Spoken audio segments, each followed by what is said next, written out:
the cutter.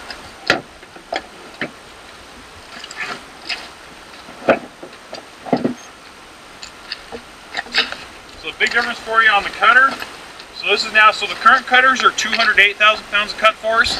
Our cars are now pushing 200, oh, sorry, that doesn't hold it. Thank you. The new cars are pushing 260,000 for tensile strength. So our 208s are what we're going to start stalling them out. This one here is 312 for cutting force. So, what's that? 208. So 312 on this one, and then the big one, this one here, you notice it has got that offset angle to it. This is just, it's amazing. So you ever had that where you're making your cuts and you get that back of the tools in the way? This one here, so the head's offset by 30 degrees, so it's actually starting off by hand 30 degrees off now. So we're not going to have those issues with this. It's got full wrap handles, so depending on what side of the car I'm working on, you can just flip the tool, so I always want to get that tool facing the outside. When you go, we'll work out here when we're doing our cuts, but you always want to square at the blade, not the body.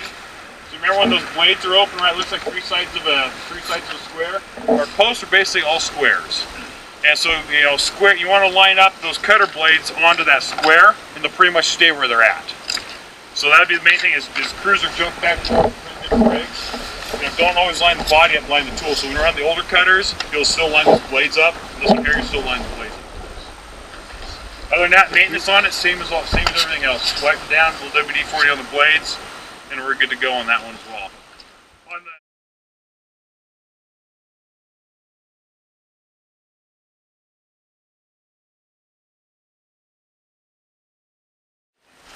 So on the spreader, the main difference on the spreader from what your guys' from the current spreaders, your current spreaders are 27-inch opening. This is a 20-inch opening. This is all I've used for the last 4 years since these guys came out, and I've loved it. I've had no problems at all. And all the cars we're doing is cars that are fully open. And if we were able to do everything I want to with the fully open cars, think about when we get to a crunch car, we shouldn't have any issues whatsoever. So maintenance on this guy, the only real ones are just like normal, right? Just a little WD-40 on the black when we're done with them. On the arms, the aluminum arms, try not to spread with the arms. They're not really made. That's not what they're made for. So every now we'll get somewhere where people have actually spread with the arms. They've jacked them up a little bit, so try not to spread with the arms. Other than that, everything else is pretty much what you guys are used to. So that's it for the spreaders.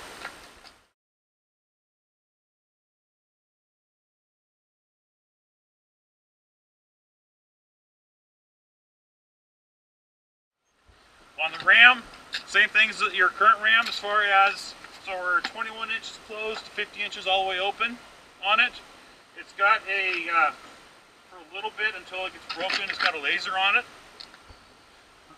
So you can push that little button there, and I got, so in case you can't tell where the ram's going to end in 18 inches, you can aim it.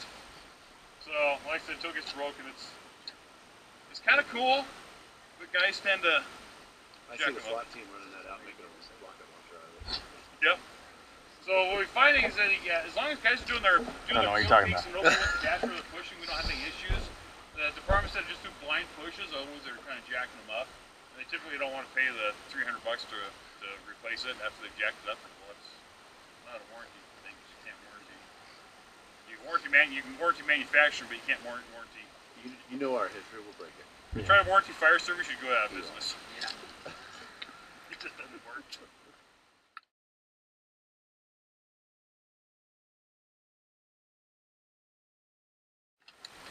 So because the cars the posts are getting wider, so the narrower supports aren't working as good for us.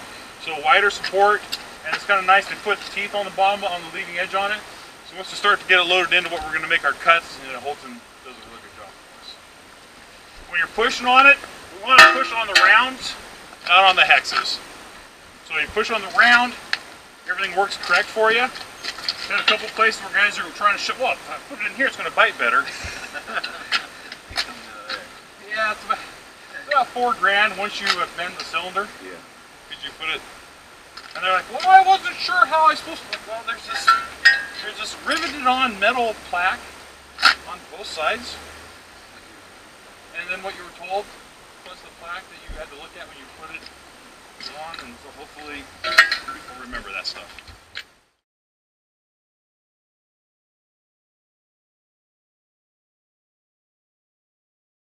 So the main thing with lithium ions is they don't really drop charge. So they drop like 0.4% a month. So the fire service, right, we've kind of done a not very good job on ourselves of training ourselves on different batteries. We try to treat all batteries the same. You know, we cycle them weeklies or leave them on chargers, and that's how sometimes we have a little trouble with our batteries because they all have a little different characteristics. So the main thing on the lithium ions is they live off the charger, and then they drop about 4% a month. So we don't need to do the weekly change outs. We don't need to do weekly change outs on the batteries. Just leave them on the rigs. They don't need to live on a charger, so ideally leave the charger sitting in the station. And then that way, because if we put the chargers on the rigs, then the people want to leave the batteries on the charger, and every time you come and go on a call, it creates a charge cycle and ends up eating up the batteries.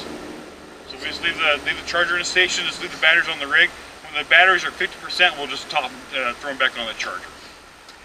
Other than that, we're good. We don't need to change them weekly. You don't need to run them down, run them up. We don't have memory issues with them, so just let them live their life, and we're good to go. Okay. What's runtime? Runtime at 50%, so we can typically get about 2 to 3 cars on a battery. So 50% is still going to be, the nice thing is you've got 6 batteries on the rig. They pretty much, they'll maintain full power all the way right up to about the last 10% of the battery. And then you'll kind of notice just a slight slowdown, and that's when we want to change our batteries out. But like I said, for most everything we're doing, we shouldn't have issues with.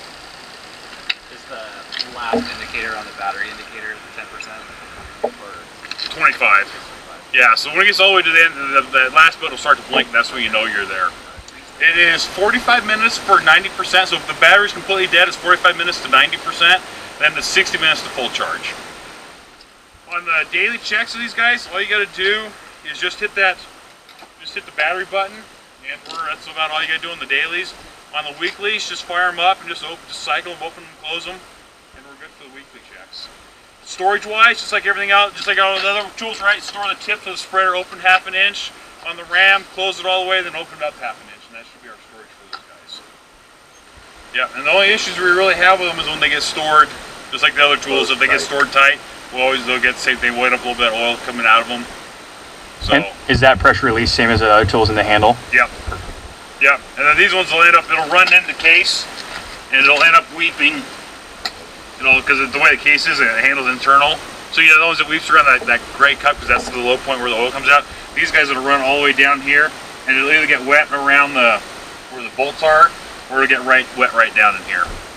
Because the brackets I brought for you, the tools are going to sit the cutter and spreader will kind of sit like that. So the oil will just kind of pool right down that bottom edge.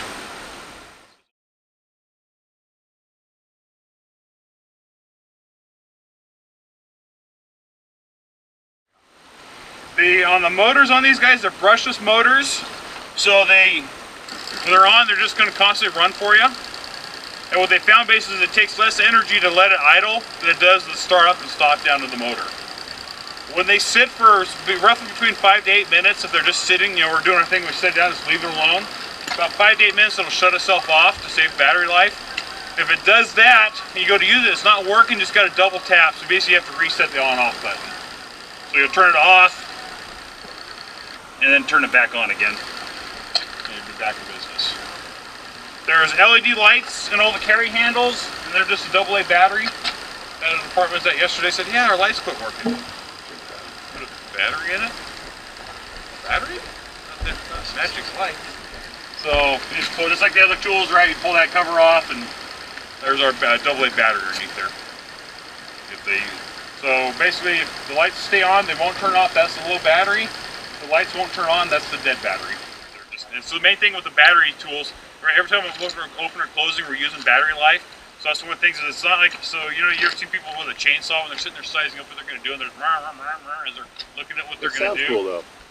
And I see people do the same thing with the tools. They're sitting there looking at it, sizing up, and so they're opening and closing the tool. Stop, right? You know, same thing is that, you know, when I'm making a spread, you know, so once I spread something, try to pitch something all the way back down versus spreading and then closing, and then just constantly. So every time you just kind of try the little chess game. So we should be